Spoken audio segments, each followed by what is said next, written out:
What is up, all you individuals out there? It's me, full-time anime man. And I would just like to apologize for not uploading Ice Wolf soon. It's just the fact that I was looking at my subscriber count and I just realized I'm halfway there to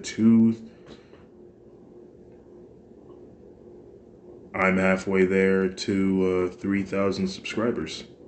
So I'm thinking, dang, it's been nearly a month and I haven't even uploaded the 2K sub special yet.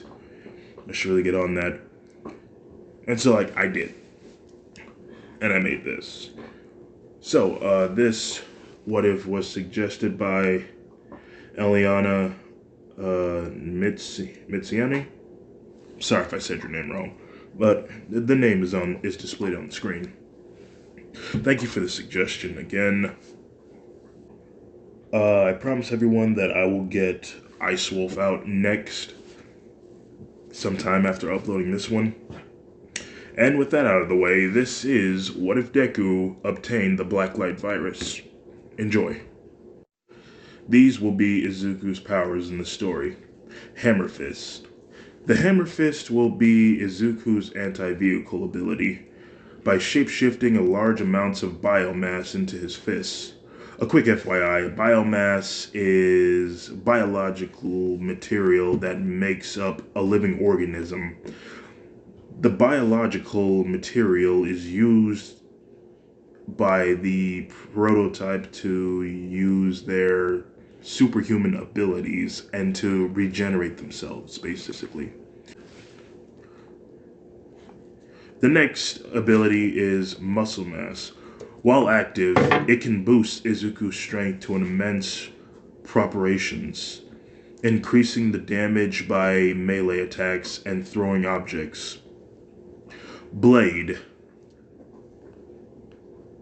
When Izuku uses this elongated double-edged blade formed from the base of his right or left elbow,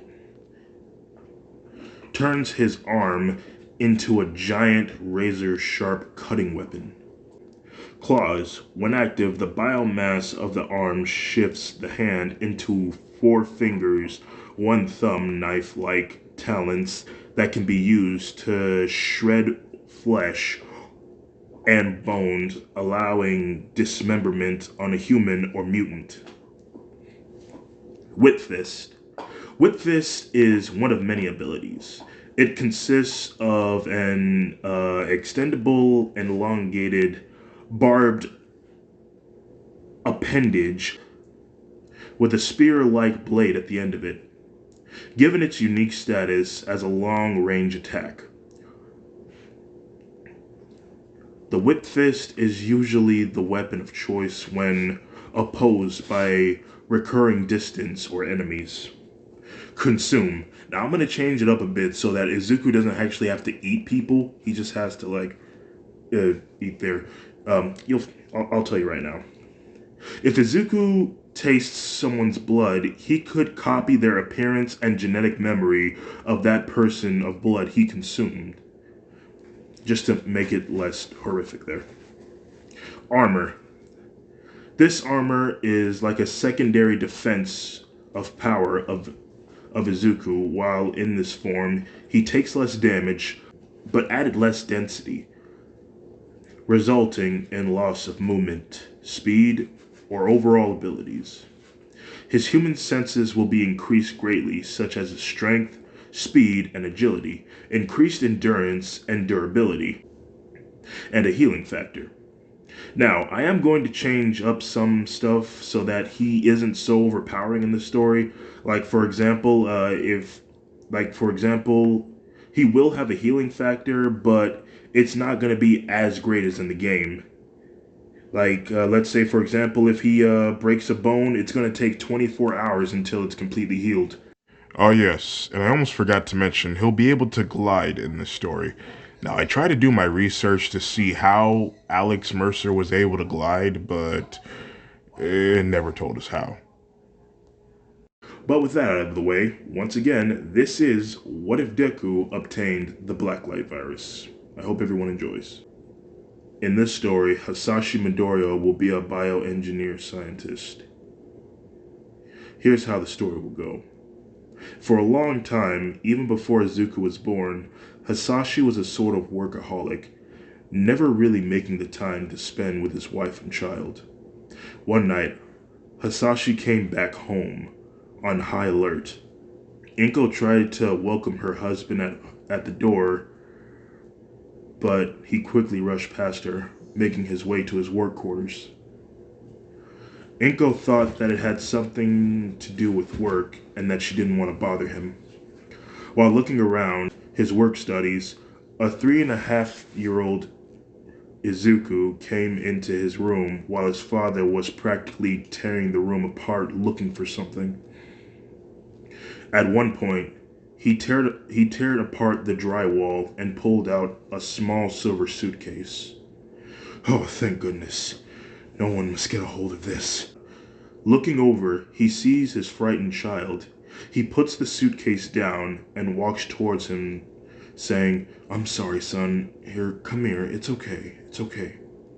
Izuku nervously hugged his father, and then he speaks. "Dad, is everything okay?" Hasashi looked around before he spoke. He closes the door and says, "Listen, son, I'm in a little bit of trouble." Izuku then said, "Oh no, well, is there something I can do to help?" Hasashi looked to the ground and gets an idea, slowly looking up towards his son and says, "Son, what do you say you and I and your mother go out and do stuff?" Izuku's eyes widen as he gives a big smile, saying, "Yeah, I'd like that a lot." Hasashi continued, "Okay, tomorrow, first thing in the morning, we're gonna go out and we're gonna do it all." Izuku tightly hugs his father as he runs his way to bed to sleep for the next day. The next day comes, and Hasashi did as he promised. He took his family out for the day. They ate a lot of food, they went to the park and play, and when the night came, they went to the fair and rode a lot of carnival rides and saw people in silly costumes and had cotton candy.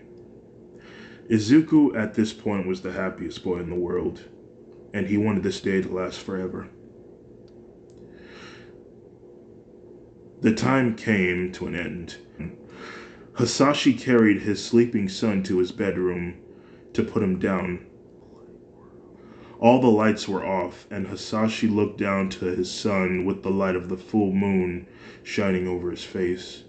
He smiles at his son and gets up, making his way to his work quarters. He grabbed the mysterious suitcase, opening it, revealing a vial of glowing red, mysterious liquid with a syringe next to it. Hasashi hesitantly picked up the vial and the syringe and placed the needle into the vial. He transfers the glowing, mysterious substance into the needle. He gives the tip of the needle a few taps. He then sighs and walks his way back to his son's room while holding the syringe in his hand. He opens the door, slowly allowing it to open all the way. Hasashi then sighed once again and walked towards his sleeping child.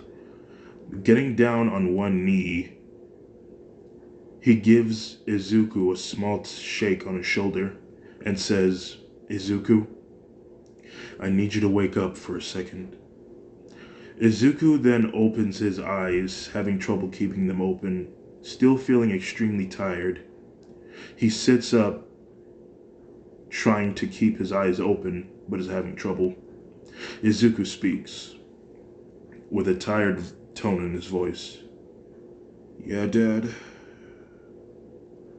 Hasashi speaks. "Listen, son, I don't really have much time, but I need to inject you with this." Hasashi shows Izuku the syringe with the glowing red liquid in it. "What's that?" asked Izuku. "It's medicine, son. If you take this, you'll be stronger, you'll be faster, and you'll be able to do things that no one else in this world can do. I'm entrusting this power to you." My son, the most important creation of my life. Izuku, still feeling sleepy, practically squinting his eyes, trying to keep them open, says, "Oh, so I can have a quirk early?" Hasashi smiled and said, "Yeah, that's exactly it. Here, let me see your arm." Izuku then raises his right arm to his father. Hasashi feels around for a vein and injects Izuku with the mysterious serum. He then removes it and asks, "How do you feel?" Izuku said with a sleepy tone in his voice again, "Sleepy." Hasashi smiled and said, "Okay, you can go back to bed now." Hasashi then lied Izuku back down and tucks him into bed. He walks to the exit of his room and then looks back to his son while smiling, but deep down, he feels horrible for what he's done to his son. When Hasashi closed the door, Izuku's veins began to glow the color red. And out of nowhere, Izuku began to glitch while still lying in his bed. His veins continued to glow. A few hours later, Izuku wakes up feeling normal. He tried to remember what his dad said last night, but he had a hard time remembering. But a piece of his memory did manage to come to him when his father said, "My son, my greatest creation of my life." Izuku smiles from what his father said. He gets out of bed and makes his way to the kitchen. He is welcomed by his mother. "Good morning, son. I hope you had a fun time yesterday." Izuku enthusiastically said, "Yeah, I hope we can do it again sometime." Inko then smiled and said, "I'm sure we can." Izuku looked around. "So, where's Dad?" Inko thinks for a second. He should be here any time now. Okay." A few minutes after breakfast has finished, Hasashi entered the home with a worried look on his face.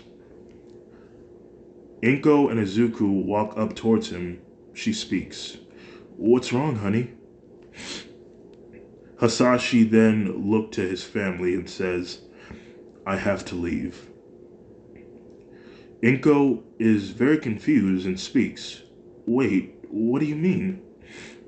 Hasashi, "I mean, I have to take a work trip for business. I may be gone for some time." Izuku then gets a sad look on his face and is on the verge of crying. Some time goes by and Izuku and Inko are at the airport to see Hasashi off. He speaks. "Well, I'll talk to you guys when I land, okay?" Inko's eyes water a little bit, while Izuku is already dropping many tears. Inko speaks. "Well, hun, you be careful out there on your own." Hasashi walks up to his wife, cuffing one hand onto her face, and says, "It's going to be okay. I'll have you and Izuku for my reasons to come back home ASAP." Inko then nods her head as Hasashi leans in to kiss his wife, and after a few seconds, he stops. Looking down to his child, he kneels down to his level and says, "Hey, it's okay, buddy." Izuku looks up to his father's eyes, giving Izuku a smile. Izuku speaks. "Dad, please don't go." Izuku puts both of his hands on his father's face. Hasashi closes his eyes, trying to fight back the tears. Feeling his son's small hands on his face makes it impossible. Hasashi then reaches into his back pocket and says, "Here, I got something for you." He then reveals a small All Might action figure. "Do you know who this is?" Izuku nodded his head in agreement. "Let me tell you something right now. He is known as the #1 hero, but I want you to guess and tell me who's going to be the next number one hero. Izuku's voice is very hesitant at first, and he says, Me? That's right, said Hasashi. Now, you take this, and every time you look at it, I want you to visualize your goal of being the next number one hero. Can you promise me that? Izuku nods his head and says, I promise. That's my boy, said Hasashi. Hasashi then brings Izuku in for a hug. It goes on until the intercom came over, indicating that Hasashi's flight was ready to go. Hasashi then stopped hugging his son and said, I gotta go. I'll be sure to call you guys when I land, I promise. Inko tightly hugs Izuku in her arms as he rests his head on her shoulder. As he continues to cry, not wanting his father to leave. Goodbye. Oh, and Izuku, before I go, I need to tell you something.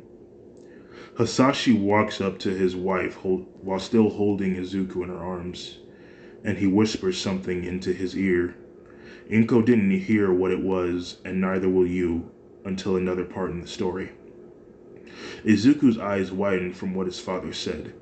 Hasashi takes a step back and says, I love you both, and he walks away to get on his plane. They both look to Hasashi walk off as the light swallows him. Inko then walks off to her car while Izuku's still in her arms, sleeping. As she walks, she speaks. Son, what did your father say? Izuku has fallen asleep, so he couldn't answer. A few minutes later, after Inko and Izuku made it back home, Izuku was still sleepy. Inko then carried Izuku inside. Heading back to the point of view of Hasashi Midoriya, he was about to get on his plane with other people, but Hasashi was approached by a man wearing a black suit. Excuse me, sir. Yes, said Hasashi. The plane is full, but the company decided that they will give you a ride in a private jet to your destination. Hasashi knew what was going on, but decided not to fight. He followed the three men outside to the private jet. As they approach, the doors to the jet slide open and Hasashi aboards. After Hasashi sat down, the jet immediately took off. Hasashi has been flying for a few minutes now, knowing what's about to happen, and says, I know you're back there. Just come out and do it. The doors that led to the back of the jet open, with 5 armed men entering the room. Hasashi looks up to them with no fear. One of the armed men then went up to Hasashi and punched him right in the left side of his face, leaving a black and red mark. Don't move, said the armed men. Another armed individual approached Hasashi with a laptop. Placing it down in front of him, he opens it, and a video call is made with the logo named Gentech appearing on the monitor of the screen. With a blonde-haired man wearing glasses and a nice suit, he speaks. Hello there, Hasashi. My, that's quite a shiner you got on your cheek there. Hasashi just sits there, not saying anything. That's fine. You don't have to say anything. But you're going to have to answer one question. Where's the blacklight virus? A few seconds of silence goes by. Hasashi hasn't said anything. Gentlemen. One of the armed men then punched Hasashi again. His face was swollen. Hasashi began to lose control of his breathing, but he regained his composure and looked to the screen with the man. The man on the computer speaks. Listen, Hasashi, if you just simply tell us what we want to know, then you get to go back home to your family and spend more time with them. I mean, after all, the blacklight virus is very dangerous. And trust me, I'm a real family man, and I wouldn't do anything to hurt your family. Believe me, I won't. But sometimes I have to put my foot down. Now, I'll ask you again, where is the black light virus? Hasashi looked to his right out the window and saw that they were over snowy mountains. That means that there is no one underneath them. He smiles and says, "Before I answer your question, I have something to ask you." Said the man on the monitor. "Fine then, ask away. This jet, do the employees also work for Gentech as well?" "Oh no, Hasashi, this jet has been on autopilot the whole time. It's just you, me, and the other guys that are in the room with you. Now, please, answer my question." Hasashi smiled and said, "I know you're not going to kill me because I'm the only one who knows where the blacklight virus is. But here's the thing.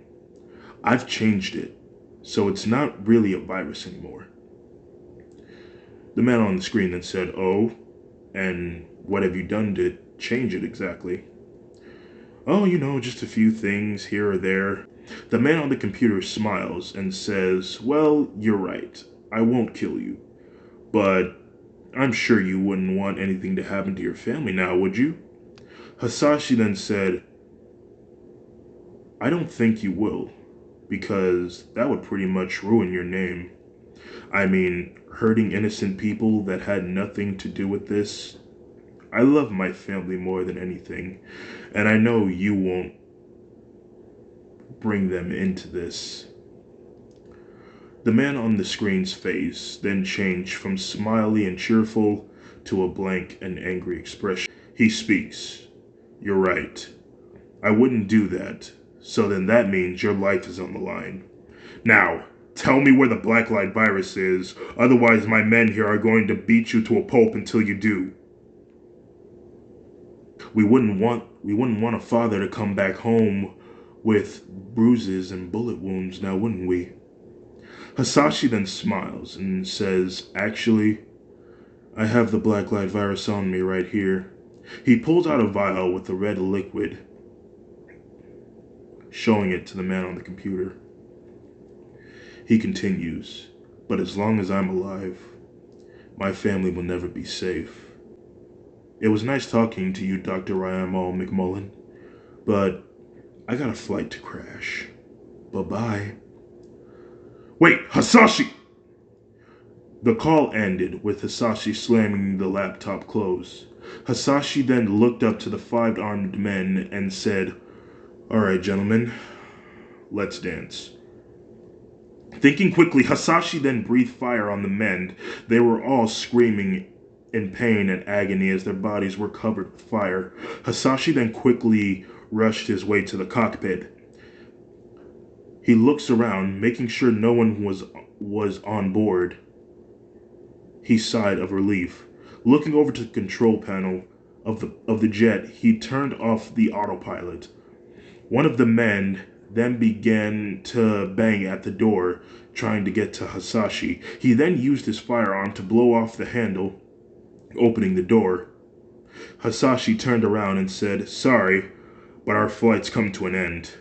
Hasashi then began to crash the plane into the side of the mountain, sacrificing himself for Izuku and Inko. A few days have passed. Inko and Izuku have been awaiting for Hasashi to call them. "Mom, is Dad okay?" Inko looked to the ground and then back to Izuku and said, "I don't know, Izuku." While they were sitting there, the telephone rings. Inko instantly picked it up. "Hello? Hasashi?" Izuku walks up to his mother and says, "Is that Dad?" I want to talk to him. Inko's eyes widen, standing as still as a statue.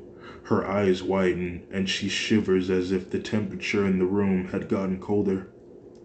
The phone slipped from her fingers. The 3-year-old quickly picked up the phone. Hello? Dad, are you okay? On the other side of the phone, a man's voice can be heard. Oh, you must be his son, Izuku. Well, I'm sorry to tell you this, but your Inko took the phone from Izuku's hands and said, "Thank you for calling us." She hangs up the phone. Izuku was confused, asking his mom, who was that on the phone? What happened to Dad? Inko leaned against the wall and began to slide down it. Tears began to fall from her face. Mom, what's wrong? Asked Izuku. Inko wanted to talk, but her sobbing kept her from doing so. Izuku tightly hugged his mom, and she hugged him back. After a few minutes, Inko stopped crying. Taking a deep breath, she finally speaks, while holding her child in her arms. Izuku, that was a police officer. He called to tell us that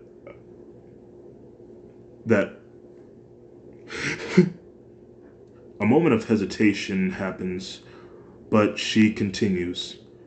Hasashi had just died in a jet crash. Izuku's eyes widen, not wanting to believe what was just told to him. He started to curl up into a ball in his mother's lap. She tightly hugs him. Izuku was sad, but he didn't cry. Inko thought he would be more hurt by this. After 5 minutes, Izuku speaks. It's going to be okay, Mom. I'll be strong for you and him. Izuku rose up to his feet, walking his way to his bedroom, while Inko continues to sit there on the ground, still thinking about her husband's death. Izuku gets to his room and lays down in his bed, thinking about the last words that his father said to him. We get a flashback of what Hasashi said to Izuku before he passed. His lips were muted, so you don't know what he said. That was the last thing my father ever said to me. Those words alone made me want to be stronger and to protect everyone I care about. I promise, Dad.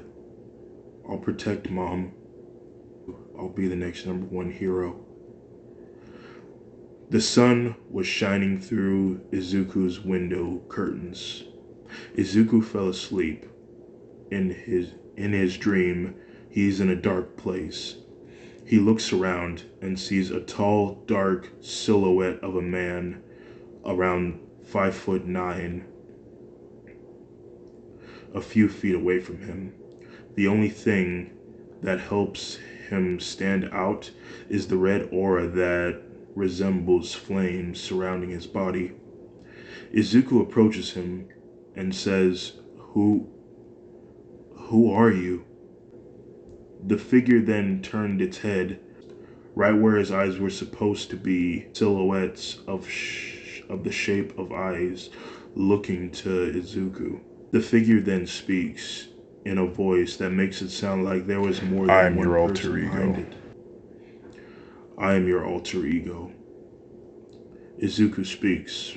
I What mean, what do you mean? I'm you, I mean, but I'm more. I'm you, but I'm more. But where did you come from? Asked Izuku. You're The about to ominous find out man soon speaks. enough. You're about to find out soon enough. The figure's hands then took the shape of 45-centimeter blades on his fingers. Izuku sees this and gets frightened, and out of nowhere, the figure then slashed at Izuku, and he wakes up with a cold sweat. It's dark outside. Izuku feels weight at his feet. He looks down to see his mother sleeping in his bed next to him. Izuku smiles and rubs Inko's head while saying, "It's okay, Mom. It's up to me now to take care of you." We then skip 6 months. In those times, things have been going pretty well for the two, Inko and Izuku. Today is Izuku's 4th birthday. Izuku has blown out his candles. "Happy birthday, Izuku," said Inko. "It's time to go see the doctor to see what your quirk will be." Izuku is in the middle of watching an All Might video, raising the action figure that his father gave him into the air and says, "And once I get my quirk, I'm going to be the next #1 hero." A few minutes after arriving at the doctor's office, Izuku has received the news that he will not be receiving a quirk. Izuku was surprised. Inko speaks. "Wait, are you sure?" The doctor pulls out an x-ray and puts it on display and says, "Yeah, I'm pretty sure. As you see here, there's an extra joint in your son's pinky toe. So I'm positive that he won't be showing signs of a quirk anytime soon." Inko looks to her son, wondering what's going on in his head. But when she sees him face to face, Izuku doesn't seem to be troubled by this. And what happens next surprises Inko. Izuku says, "Oh well, I'll find a way to be a hero without one. Thank you very much, Doctor. Have a nice day. Come on, Mom, let's go." They both leave the office. A few minutes after they've made it home, Inko speaks. "You know, I have to be honest, son. I thought you'd be more sad about this." Izuku turned around while smiling and said, "Do you want to know what Dad said on that day when we last saw him?" Inko remembers that day when Hasashi whispered something into Izuku's ear, but she didn't hear it. She then said, "What did he say?" Outside of the view of a window, Izuku said what his father said. Izuku then said, "And on that day, I promised not only him, but I promised myself that I would be strong enough to protect people, to become a hero to everyone I care for." Inko smiles and feels proud of her son for being so strong, even in the toughest times. She hugs him, and then we skip to the next day. Izuku is in kindergarten and has told his class that he is quirkless. Everyone starts to laugh at Izuku while saying, "He's quirkless. What a loser." Izuku isn't fazed by any of their sour words. All of a sudden, small explosions can be heard, revealing a 4-year-old Bakugo. "Everyone, knock it off. He's already lost his father. He doesn't need any of your crap talk." Izuku looked to Bakugo and smiled. A few hours after school, Izuku and Inko were at the park. There, he saw Bakugo and some of his friends. Izuku walked over to the group and sees a kid on the ground. Izuku gets closer and sees that Bakugo is harassing this boy.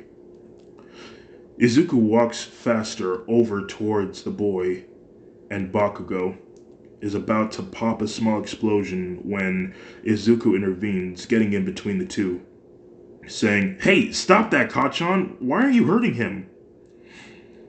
Bakugo responds back, saying, "Oh, it's Deku. Well, this kid has a quirk that's so lame that somebody has to whoop him into shape. I have some sympathy for you, Deku, so why don't you just run off now?" Izuku hears crying from the boy right behind him. He looks back to the boy, and the boy says, "Please, make him stop. I just want to be left alone."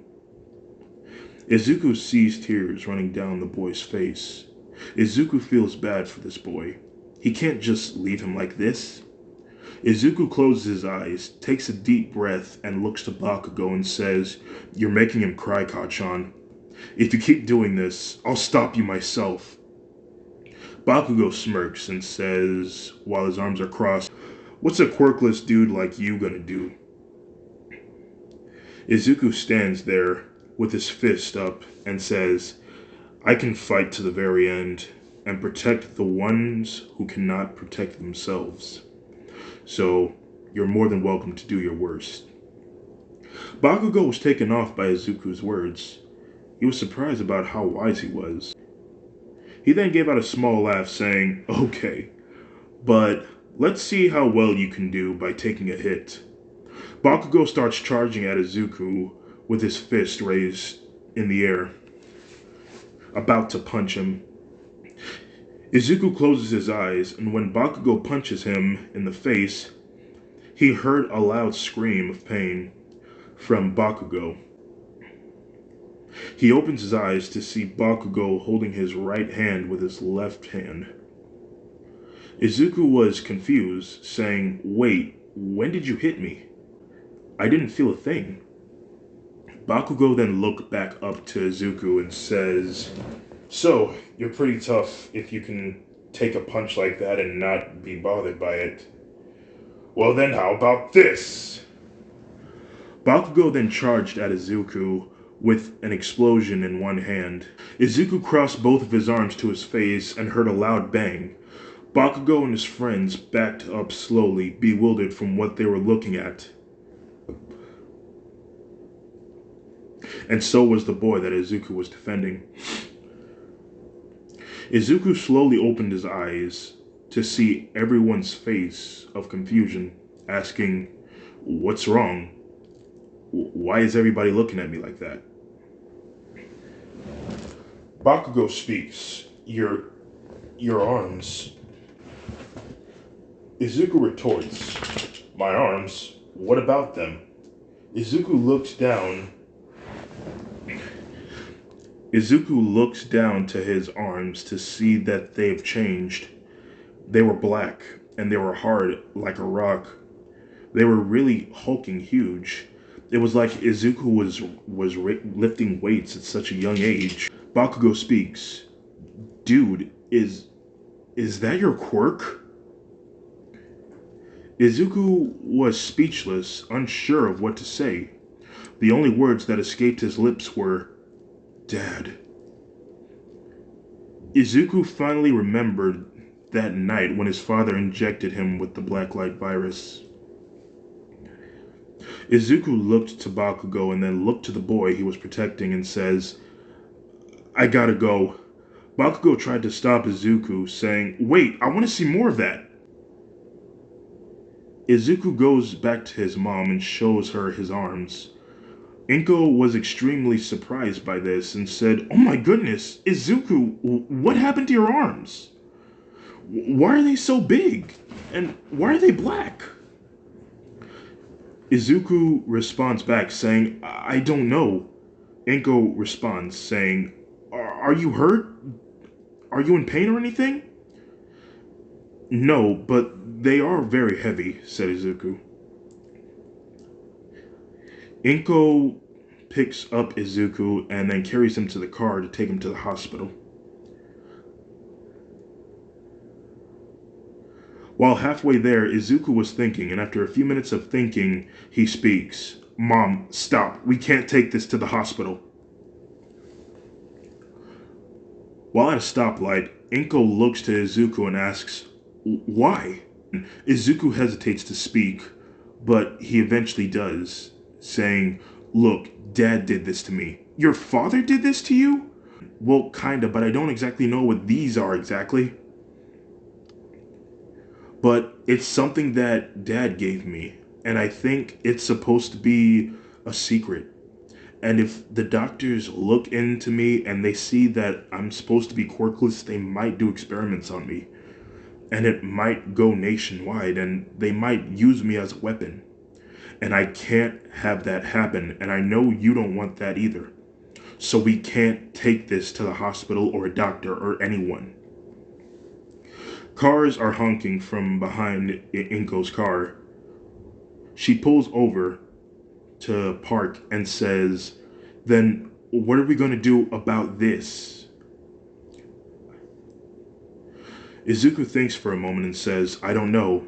They appear when I felt threatened, so maybe if I just calm down and I imagine my arms back to normal, they'll..." In the middle of talking, Izuku's arms go back to normal.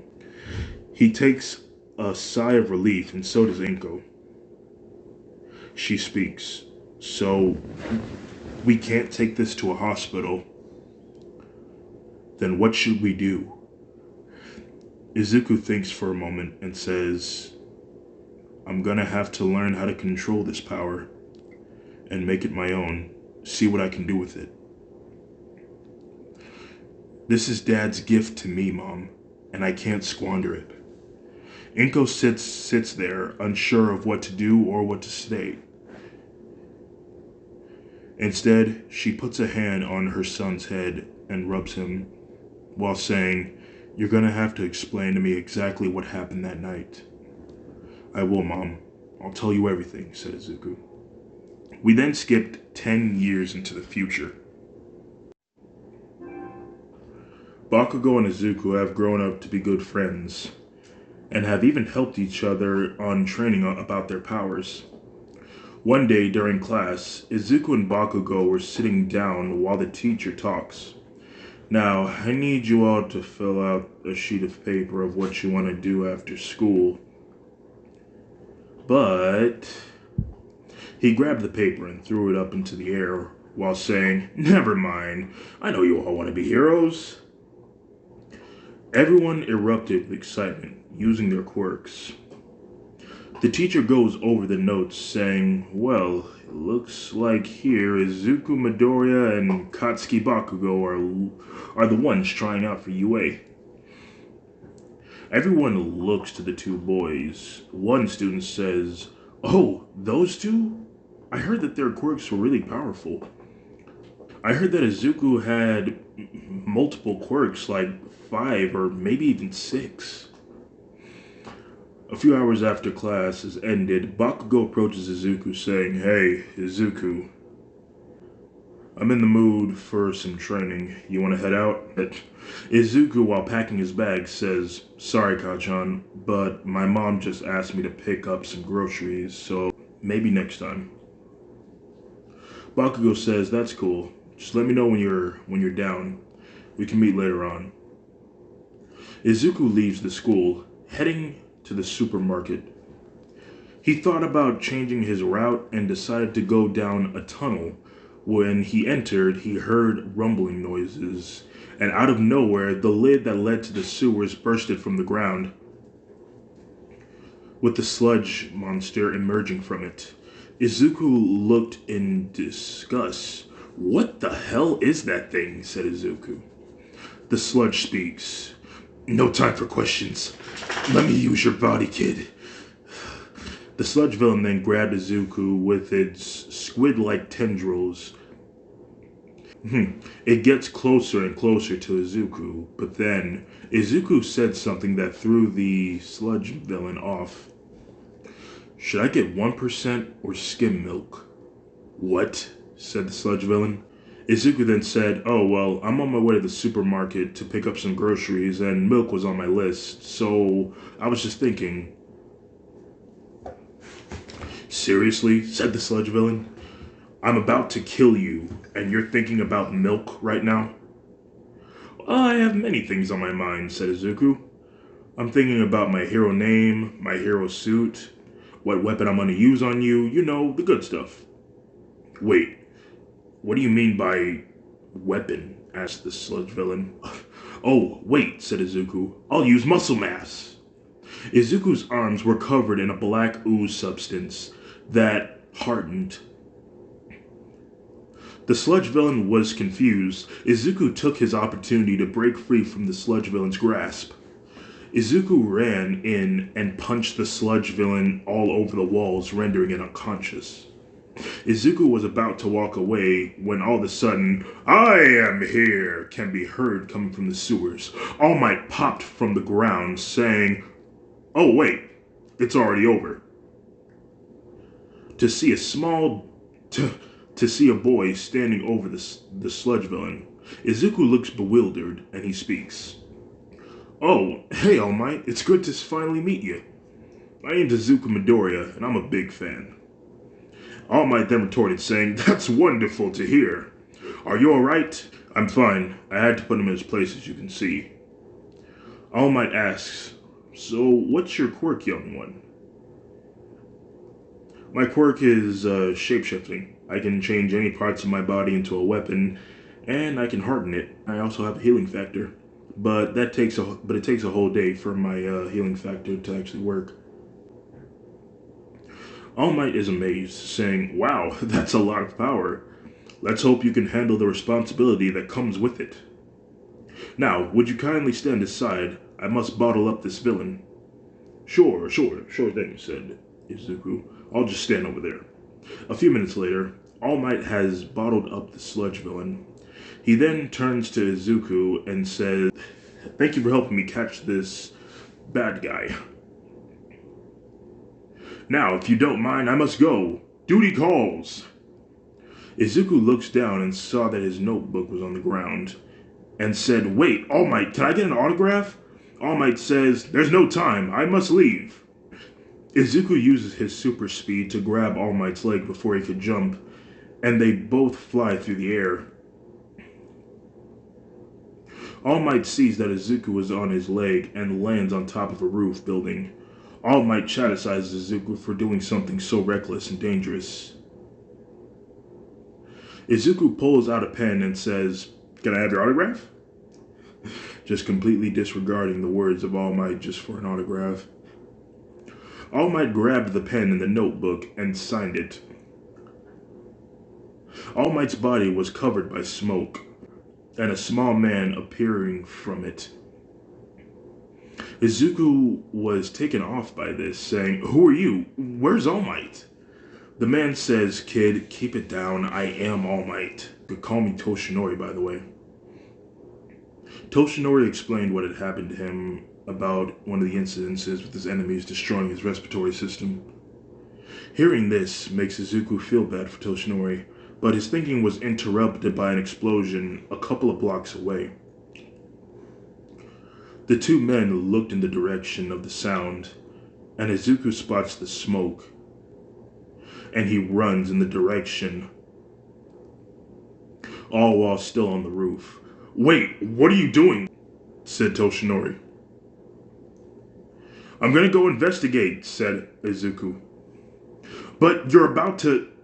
Izuku then jumped high into the air, and then he starts to glide in the direction of the chaos.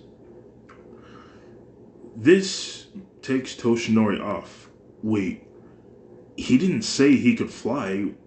How is he doing that?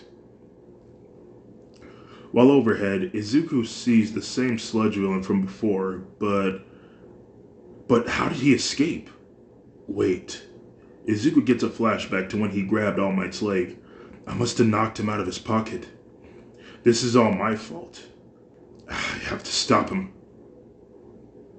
Izuku lands next to the crowd of people who was watching this whole thing.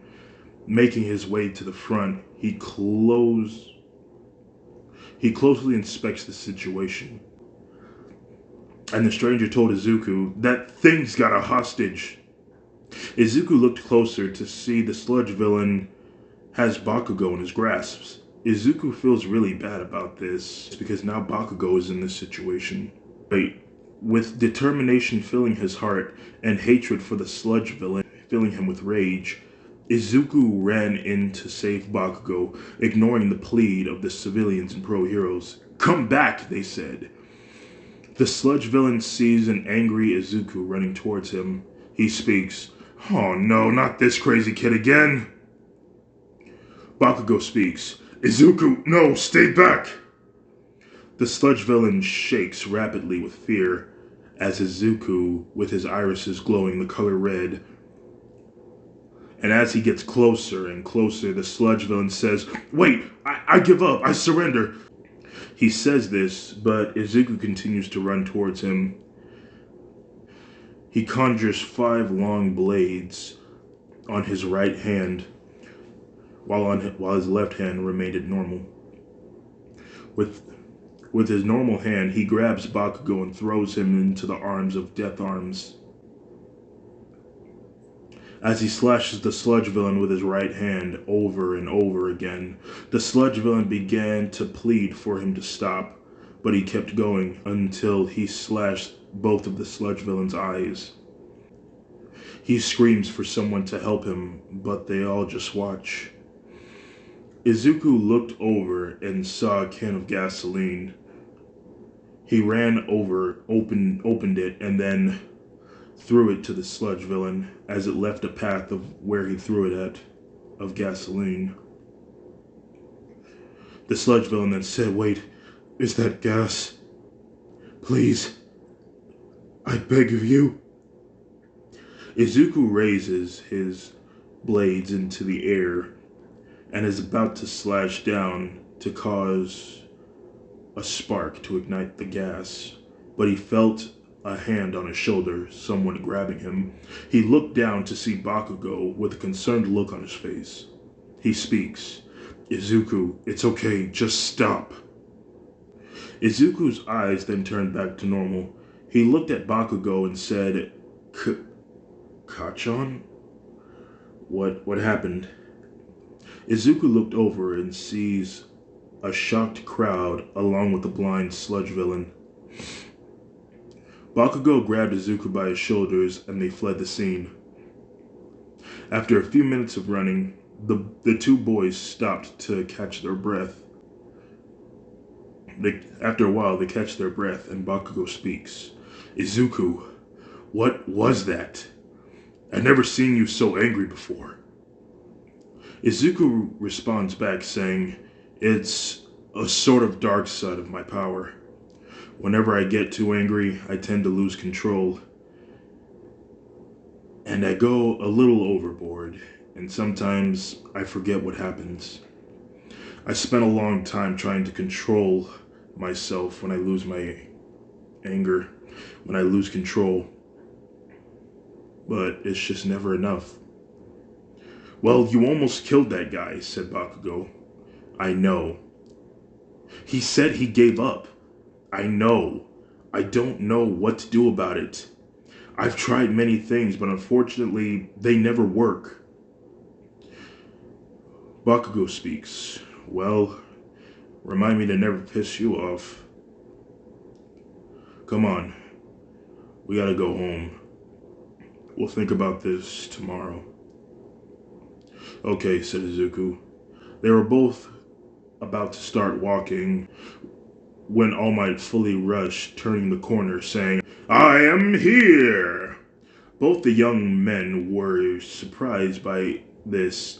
Izuku was the first to speak. "Oh, All Might!" Bakugo. "Oh, All Might. What are you doing here? Did the sludge villain get apprehended?" All Might responds, saying, "Ha ha ha! Yes. After his horrific crime, he will be lucky enough to see the light of day again. Ha ha!" All Might then defeated with a cough of blood. This scares Bakugo. "Wait, what? What the hell are you? Where's All Might?" Toshinori speaks. "Kid, calm down." Toshinori explains the situation of what is going on and his injury to Bakugo. "Now, I just came here for 2 things." All Might then kneeled down to Bakugo, saying, "I'm sorry for not showing up to save you. If it wasn't for your friend here, I'm unsure what would have happened."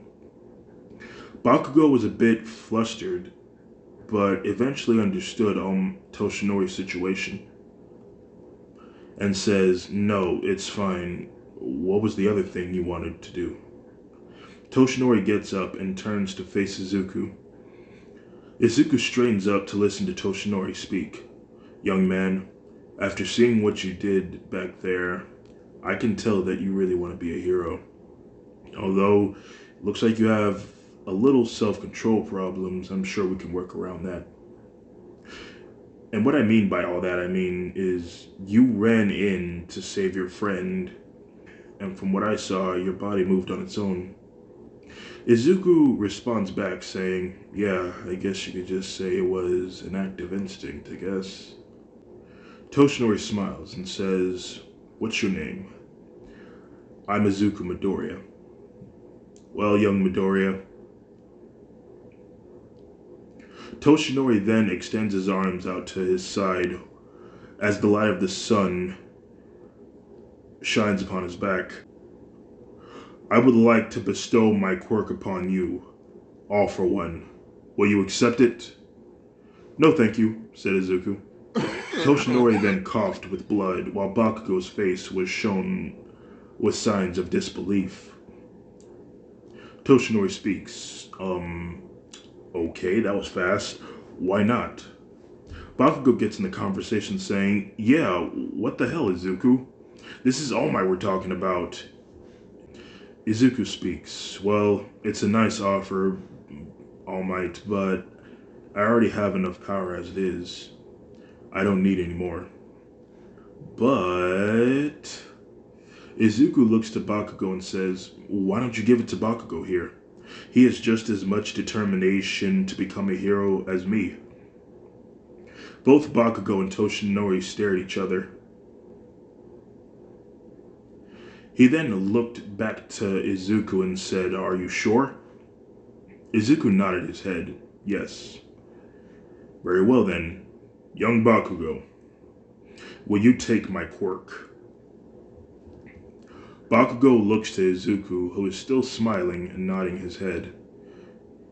He then turns back to Toshinori and says, Toshinori,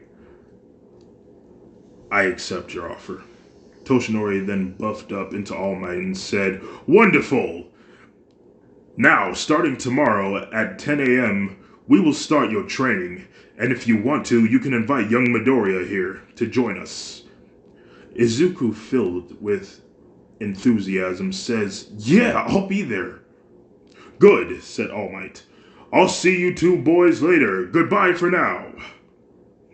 All Might jumped away, leaving the two boys alone. They both looked to each other in disbelief. Bakugo speaks. Why didn't you really take the offer, Izuku? Izuku looked to Bakugo and says, it's far too risky. If I took that power and ended up getting angry and losing control, I could potentially destroy everything in my path. But you're more qualified for this than me. Bakugo, you've had many developments during our times together. Also, you're my failsafe, in case one day I lose control again, and I can't seem to stop myself. I want you to stop me at any cost. Bakugo looks to Izuku with a worried look on his face. Izuku speaks. Promise me that if I ever lose control, you'll stop me no matter what. A few seconds of silence goes by. Bakugo thinks in his head. Stop him at any cost? Does he mean he wants me to kill him? If need be it? After he was finished talking with himself, he said, I promise. Good, said Izuku. Now come on, I'm feeling hungry. Let's go get some soba. It's on me. The boys go to get some food, and we skip to the next day. The sun was rising over the horizon of the ocean water. Both Izuku and Bakugo awaited for All Might. Izuku speaks. Man, this place is a dump. Bakugo then says, yeah, why is there trash everywhere? Bakugo then moved a piece of trash from a pile to reveal All Might hiding underneath it. Oh, holy crap, oh. Young Bakugo! This scares Bakugo so much that he jumped back. and All Might bursted from the pile of trash. As All Might pops from the pile of trash, landing in front of the two boys, he then goes on to explain how One for All works and that he needs to be in good shape before he's able to use it. And so, he assigned him to clean the entire beach before the entrance exams, which is in 10 months. Izuku was allowed to participate, but All Might asked a couple of questions about his powers, and Izuku was actually happy to explain it to him. At one point, All Might witnessed Izuku lifting a huge refrigerator over his head with ease. After seeing that, he decided to have Izuku do normal workouts, leaving Bakugo to clean the beach, to not make it so easy on him. All Might thinks to himself, man, this young boy is very strong. He would have been a perfect successor. A few months have passed, and the beach has been cleaned. Ha ha! Wonderful work, young men. You have successfully cleaned this entire beach. And now for your reward. All Might plucks a hair from the top of his head, and he says, eat this, as he extends the hair towards Bakugo. Bakugo jumps back, saying, ew, what the hell? All Might explained that in order for him to get his quirk, he would have to ingest his DNA. Bakugo hesitates for a few seconds, but Izuku persuade him to do it. And so, he ate the hair. Ugh, that was so disgusting. Izuku puts a hand on Bakugo's shoulder, saying, I know, but you're going to get All Might's powers, so cheer up. All Might then says, yes, now, it should kick in within 3 hours. But until then, let me show you how to properly use it. All Might then got a beaten up washing machine and said, now, just clench your butt cheeks and yell this from the depths of your heart.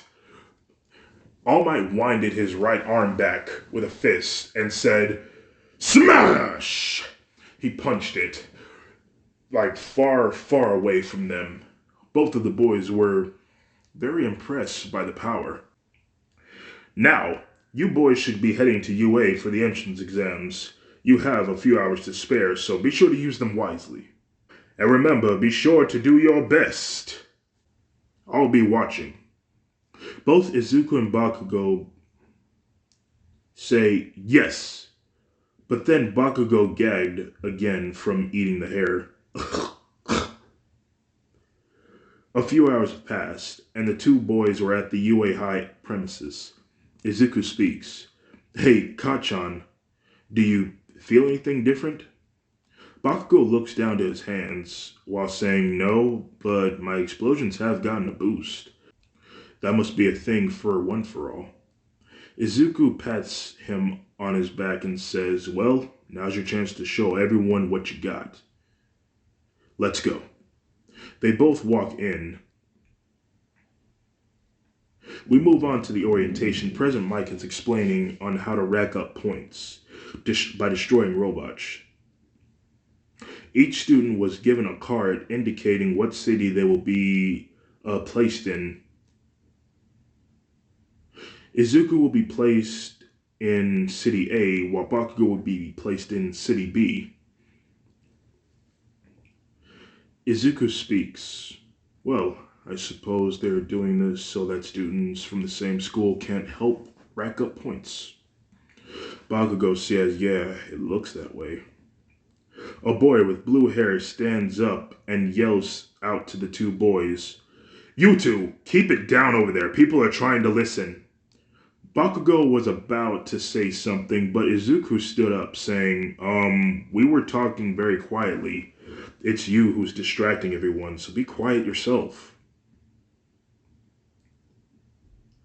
The blue-headed boy looked around to see everyone looking at him. This fills him with embarrassment, and he sits down. President Mike finishes his orientation. Izuku and Bakugo were heading to their designated cities, not before wishing each other good luck. Izuku was at his entrance of the cavalry battle. or actually at the mock battle, awaiting for the doors to open. But before they do, Izuku sees a girl in the distance who looks like she's a bit nervous. He was about to go over to comfort her until he felt a hand on his shoulder. He looks over to see the same blue-headed boy from the orientation. He speaks. That girl looks like she's focusing on the task at hand. He then closes his eyes and says, "It's probably best to just let her be. Do you understand?" Opening his eyes, he sees that Izuku was gone. What? Wait, where did you go? He looked over to see that he walked over to the girl, talking to her. Hey, I was talking to you. He continues to ramble on, but Izuku ignored him. There you go. Just take a deep breath and let it out slowly. The girl followed Izuku's instructions and said, Yes, thanks. I really needed that. It's no problem, said Izuku. Now, are you ready? Yeah, I am. Said the girl. Okay, great. President Mike speaks over the intercom. Are you all ready? The doors to the mock open, and then President Mike says, Go! Everyone starts running, but then they were all taken off by Izuku's speed. Whoa, that kid is very fast. What the hell? Izuku runs for a couple of seconds and he comes across a one-pointer. He smiles and turns his right arm into claws and charges at the robot, slashing at it, turning it into pieces. After he destroyed the robot, he moved on to the next one. At Bakugo's point of view, he blew up a one-pointer with ease.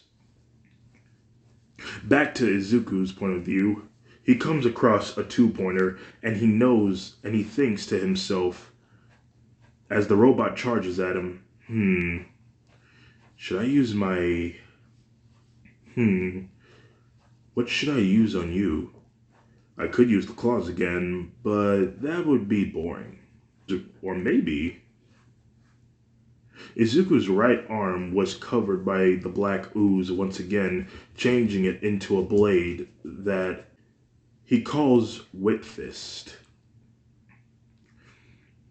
This blade has 4 sets of claws, with 2 big ones in the front center, while 2 small ones on each side. Izuku winds his arm back and swings it at the two-pointer, slashing it in half. He moves on to the next robot. Coming across a three-pointer, Izuku then uses muscle mass, making his arms into a hard surface, and he smashes the big robot. This goes on for a while. Both Izuku and Bakugo are doing spectacular, until the ground starts rumbling. They both look around, wondering what's making all the ruckus, and sees a giant robot with the number 0 on its chest. It then smashed a building, and everyone ran in the opposite direction, except for Bakugo and Izuku. In a split screen with Izuku on the left and Bakugo on the right, both the boys look to the giant robot, smirking, and they both say at the same time, I could easily destroy that thing. Both Izuku and Bakugo run towards the machine with their weapons drawn.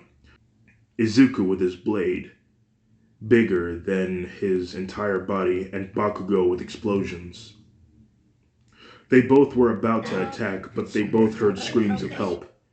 They look down in front of the 0-pointer, and Izuku sees the same girl from before, stuck under a pile of rubble, while Bakugo looks down in front of the robot and sees a boy with red spiky hair trapped under some rubble as well. Both the boys start running to save the damsel. Izuku runs towards a building, running up the walls, ricocheting himself into the air, getting high enough a distance to get over the head of the 0-pointer. Bakugo uses One for All for the first time, ejecting himself into the air to the face of the 0-pointer. Izuku turns his right arm into Hammer Fist and lets gravity pull him back down, aiming for the robot's head. And as he gets closer and closer, Izuku remembers the last words that his father ever said to him on that day that he died. Izuku gets in a flashback to that day at the airport. His father whispered into his ear, "Whether you're quirkless or not, you were always my hero." The flashback ends. Izuku continues to fall towards the robot, playing those words over and over again in his head. My hero. My hero. My hero. Spike devastation! Izuku crashes into the robot's head, and in an instant, the robot's body was penetrated with large black spikes appearing from its body in all directions.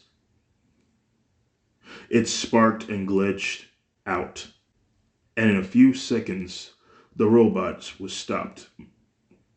Izuku was successful in destroying it. Everyone looked in amazement as they stare. They see blades cutting through the robot. Izuku emerges from the zero pointer. He gets down and then he gets the rubble off the girl, helping her up. "Hey, are you okay?" The girl then said, "Yeah, I'm fine, thank you." "It's no problem," said Izuku. In the distance, an explosion can be heard. Izuku knew it was Bakugo, but then he heard horrific screams of pain after it. "Kachan!" Izuku begins to run in the direction. He quickly runs up a 90-degree wall, and then he glided into the air over to City B. And when he was overhead, he sees the zero pointer was with its head smashed in, and Bakugo falling with one arm and both of his legs broken. Izuku thinks quickly, on his feet, well, in this case, in the air, because he's still gliding.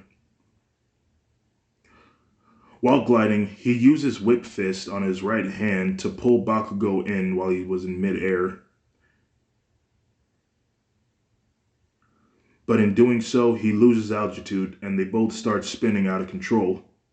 Izuku tightly hugs Bakugo as he comes in for a crash. But something happened. As they get closer and closer to the ground, Izuku's entire body was covered with the black ooze again, and he was wearing a sort of armor-looking thing. Izuku's body was covered in the black ooze from his face to his arms to his legs, forming what appears to be armor of some sort. Izuku sees this and he thinks, what is this? Izuku gets an idea and lets himself hit the ground to take the damage. And when it's over, Izuku doesn't feel anything. He looks around to see Bakugo still in his arms, grunting and alive. Izuku makes the armor disappear. He puts Bakugo down to see the crash crater that he made around 60 meters long from where he crashed. He speaks. "Wow, I didn't know I can do that." He looks over to Bakugo and sees his arm and leg was broken and says, "Kachan, what happened to you? What happened to your limbs, man?" Bakugo grunts while he talks. I I don't know. I think this was one for all." "Oh my goodness," said Izuku. "Okay, I'm gonna pick you up and I'm gonna take you to Recovery Woman, okay?" Bakugo speaks while grunting. "Hurry up. This really hurts."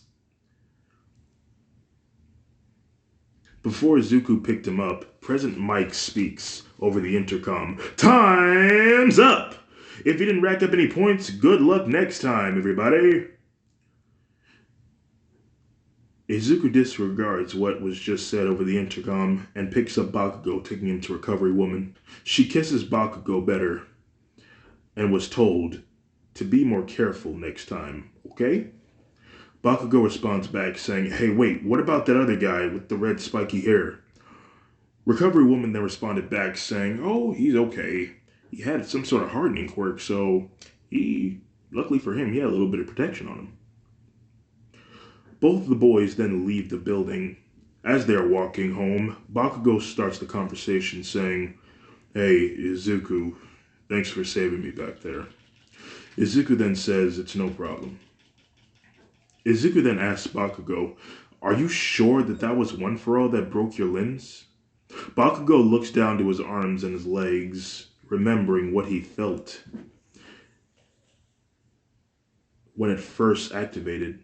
It was like a rush of energy that took over his body, that he moved on its own. Bakugo looks up and says, yeah, I'm definitely sure. I'm gonna have to talk to All Might about this. Bakugo then turns his head to Izuku and says, but I need to ask. Izuku looked over to Bakugo and he speaks. What was that thing you did when you took the fall for me? It looked like some sort of armor. I don't know, said Izuku.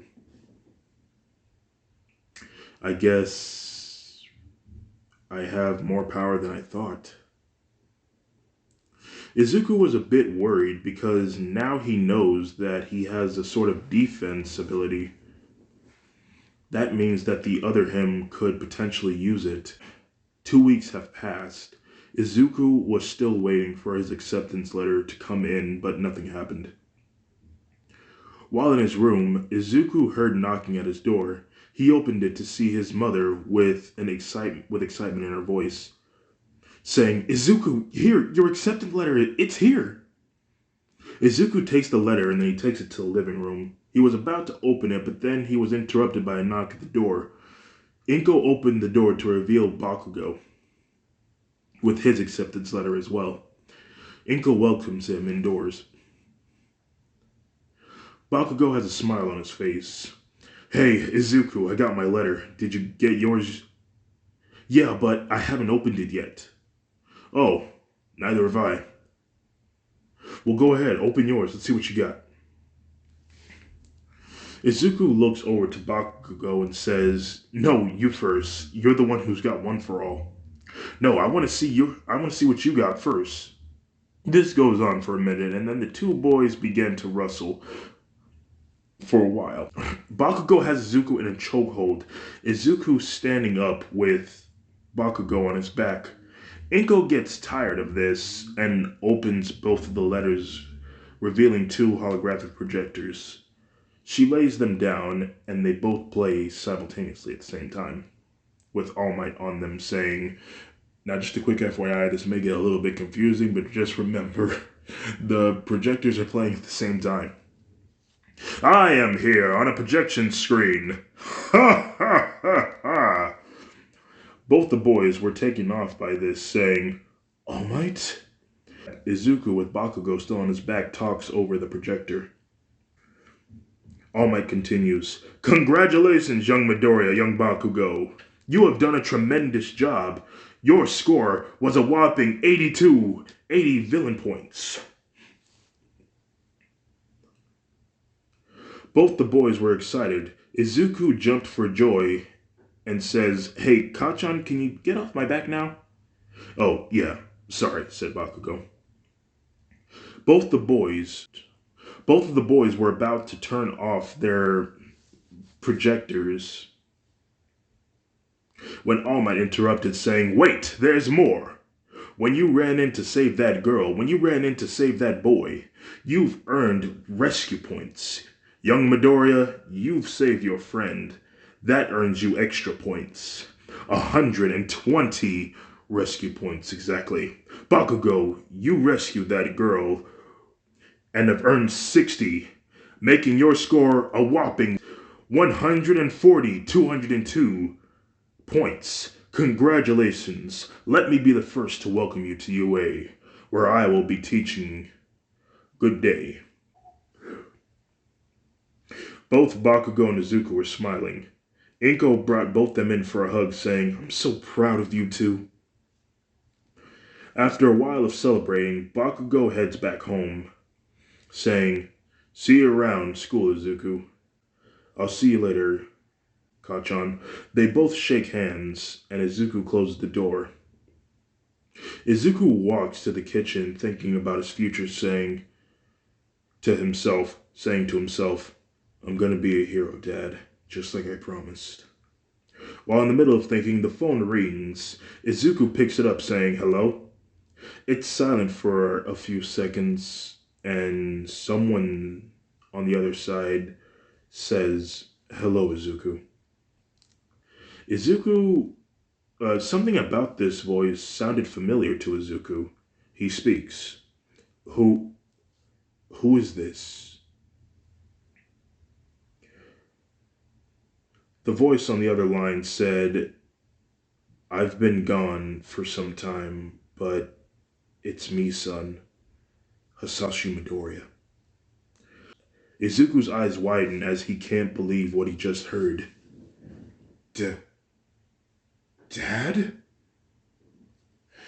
And that's the end of part 1 of What If Deku Obtained the Blacklight Virus. Now, I do hope that everyone enjoyed this What If. It took me some time to make this. That may explain why it took so long for the 2K special to come out. But now that we got that out of the way, once again, thank you all for watching. I do hope that you all enjoy this, as I've already said before, but hey, what can you do? It's cold outside. I really do hope that everyone has a nice day, and if you have made it to the end of this video, consider yourselves #blessed, and I hope everyone has a nice day. Goodbye.